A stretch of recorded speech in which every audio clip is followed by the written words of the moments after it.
Hello everyone, this is me Kapil सिक्का। स्वागत है आपका study I Q education platform में। आज इस वीडियो में हम चर्चा करेंगे what one us independence, whether it was Gandhi's non violence और आर्म स्ट्रगल ऑफ बोस। आप कहेंगे हम इस बारे में अब चर्चा क्यों कर रहे हैं?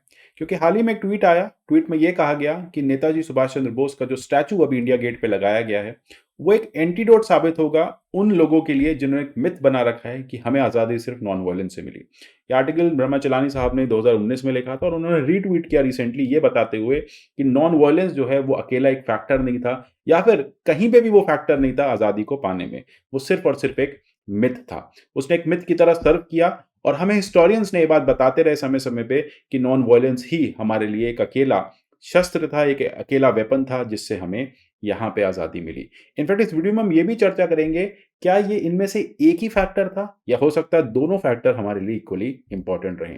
मेरे हर वीडियो की पीडीएफ में टेलीग्राम से डाउनलोड कर सकते हैं, मुझे आप ट्विटर पे फॉलो कर सकते हैं। बात शुरू करेंगे जॉर्ज ऑरवेल की एक सेइंग के साथ। प्रसिद्ध है, कहते हैं who controls the past controls the future, लेकिन who controls the present controls the past. मतलब जो आज इतिहास लिखते हैं वो हो सकता है किसी एक पर्टिकुलर रीजन से इतिहास उन्होंने लिखा हो। अगर वो आज को कंट्रोल करते हैं तो वो पास्ट को भी कंट्रोल कर सकते हैं, उसी आइडियोलॉजी से वो इतिहास लिख सकते हैं। मतलब हो सकता है आप जो हिस्ट्री की बुक्स पढ़ते आए हो उसमें कहीं ना कहीं एक प्रेजेंट डे आइडियोलॉजी मिक्स हो और उसी प्रेजेंट डे आइडियोलॉजी से पास्ट को प्रोजेक्ट या पोर्ट्रे किया जा रहा हो। अब इसकी चर्चा जो है काफी लंबे समय से चलती आ रही है कि जो भी मॉडर्न हिस्टोरियंस रहे हैं वो किसी एक पर्टिकुलर ओरिएंटेशन के साथ, एक पर्टिकुलर आइडियोलॉजी के साथ हिस्ट्री लिखते आए हैं। उन्होंने एक ही पर्सन को काफी ज्यादा आइडियलाइज किया और काफी ज्यादा इंपॉर्टेंस दी।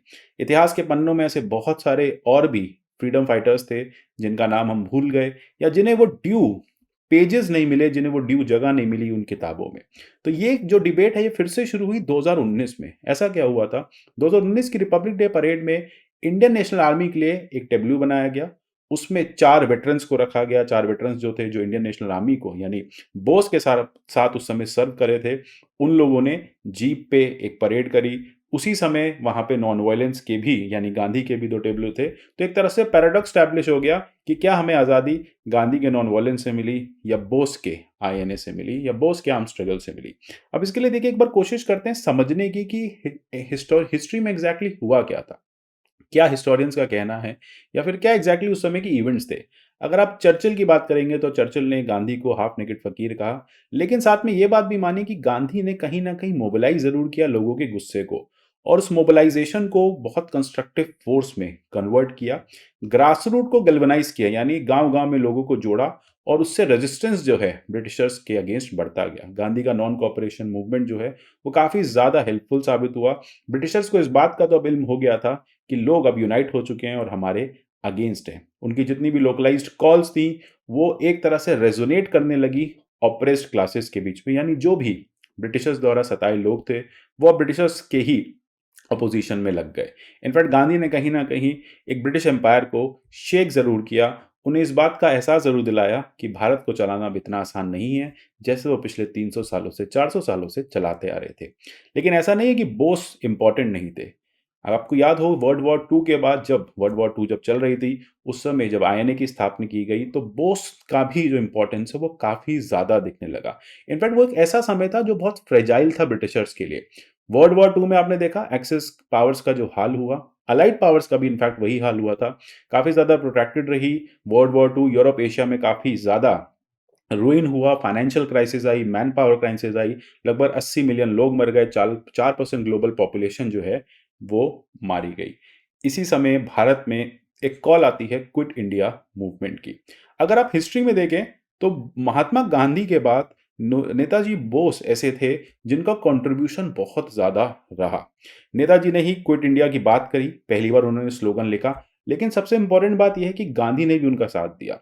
7 अगस्त 1942 में एआईसीसी जब बॉम्बे में मिली, वहां पे एक बहुत इंपॉर्टेंट बात कही गई। वो बात थी क्विट इंडिया की। मतलब अब अंग्रेजों को भारत छोड़ना होगा, और अंग्रेजों को अगर भारत छुड़वाना है तो हमें वायलेंस अपनानी होगी। इनफैक्ट ये कहा गया we shall get our freedom by fighting, it can not fall from the skies. किसने कहा? बोस ने नहीं, ये कहा गांधी ने। गांधी भी इस बात को मानने लग गए थे कि मेरा नॉन कॉपरेशन मूवमेंट जो है, मेरा नॉन वायलेंस जो है, वो यहाँ तक तो हमें ले आया है, लेकिन अब सिचुएशन ऐसी हो गई है, अब सिचुएशन इतनी बॉइलिंग है कि अब हमें वॉयलेंस करनी पड़ेगी। अब हमें ब्रिटिशर्स को बताना पड़ेगा कि हम यूनाइटेड हैं और हम उन टैक्टिक्स को अपना सकते हैं जिसको अपना के ब्रिटिशर्स इतने साल से हम पे रूल कर रहे हैं। एंड अल्टीमेटली क्या हुआ, बोस के मेथड ने हमारी हेल्प करी, अलाइड की विक्ट्री हुई, लेकिन ब्रिटेन जो है वो डिवास्टेटेड हो गया और ब्रिटेन अब अपनी कॉलोनीज को चलाने में सक्षम नहीं रहा। इनफैक्ट जिसको क्राउन ज्वेल कहते हैं इंडिया, वो ब्रिटेन के लिए सबसे ज्यादा प्रॉब्लम की बात बनने लग गया। दुनिया भर में चर्चा होने लगी, ब्रिटेन का जो डिवाइड एंड रूल स्ट्रैटेजी थी उसको क्रिटिसाइज किया जाने लगा। ब्रिटेन ने काफी पैसा भारत से लूटा था, उसका क्रिटिसिज्म होने लगा, काउंटलेस डेथ हुई, फमाइन आए, बहुत सारी क्राइसिस जो है वो बढ़ती गई। इनफैक्ट इंडियन सोल्जर्स ने भी अब ब्रिटिश का साथ देने से मना कर दिया। इससे कहीं ना कहीं ब्रिटेन में क्राइसिस तो दिखने लगी। ब्रिटेन अब ये बात समझ गया था कि अब हम इस देश को नहीं चला सकते। एंड ओवर टू दैट, जो आईएनए के मेन फोल्ड में म्यूटनीज हुई, आईएनए के सपोर्ट से जो म्यूटनीज हुई, चाहे वो नेवल म्यूटनी थी बॉम्बे की, वो रॉयल इंडियन एयरफोर्स की म्यूटनी थी, जबलपुर की म्यूटनी थी, उसने ब्रिटिशर्स की प्रॉब्लम को काफी हद तक बढ़ा दिया। वहीं ईस्टर्न फ्रंट पे पहले ही हम जापान के साथ, या आईएनए जापान के साथ मिलके एक अच्छी टैक्टिक्स अपना चुका था, तो ब्रिटिशर्स अब ये बात समझ चुके थे कि हमें अब इस देश को चलाने में दिक्कतें आएंगी। वैसे तो अगर हम आईएनए की बात करें तो कोई ऐसा फॉर्मिडेबल थ्रेट वो ब्रिटिशर्स के लिए नहीं बने, लेकिन जो सिपॉय म्यूटनी और रिवोल्ट हुए, उससे ब्रिटिशर्स का जो कॉन्फिडेंस था वो हिल गया था। ब्रिटिश पार्लियामेंट में यह बात होने लगी कि अब भारत को चलाना आसान नहीं है। भारत में वो फोर्सेस वायलेंट और नॉन वायलेंट दोनों एक हो चुकी हैं, और भारत के साथ अब अगर हम इस तरह के रिश्ते रखते हैं, फिर भारत को अगर हम अपनी कॉलोनी बना के रखते हैं, तो हमारे लिए अपनी पर्सनल डिफिकल्टीज या हमारे देश पे डिफिकल्टीज बढ़ती जाएंगी। एंड अल्टीमेटली ब्रिटिश पार्लियामेंट ने डिसीजन लिया, लॉर्ड क्लेमेंट एटली वहां पे इलेक्शन जीते, उन्होंने डिसीजन लिया कि भारत को इंडिपेंडेंस देना पड़ेगा।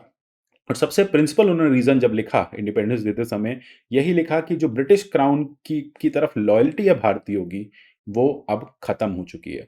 और वो लॉयल्टी खत्म करने में सबसे बड़ा हाथ इंडियन आर्मी का या फिर नेताजी की मिलिट्री एक्टिविटीज का। यानी नेताजी ने अब घूम घूम के सबको समझा दिया है, सारे इंडियन आर्मी के सोल्जर्स को समझा दिया है कि अब आप म्यूटनी करना शुरू करो, अब आप ब्रिटिशर्स के अगेंस्ट हो जाओ। आप अभी तक अपने नेशन के हित में नहीं, ब्रिटिशर्स के हित में काम कर रहे थे, अब आप मुझे ज्वाइन करो और मेरे हित में और देश के हित में और अपने हित में काम करो। तो अल्टीमेटली ये बात ब्रिटिशर्स को समझ में आ गई कि जो भी म्यूटनीज यहाँ पे चल रही हैं वो आईएनए की देन है, और इन म्यूटनीज के चलते हम आगे नहीं बढ़ पाएंगे।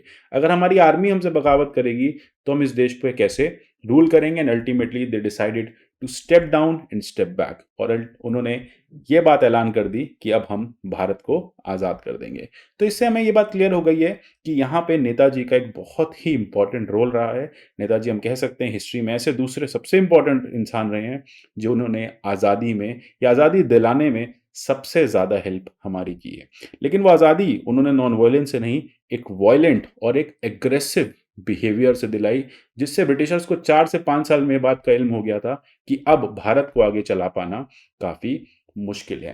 लेकिन अब बात ये आ जाती है कि हाँ, आज हम इस बात को बिल्कुल नकार दें कि गांधी का जो नॉन वायलेंस था वो किसी काम का नहीं था।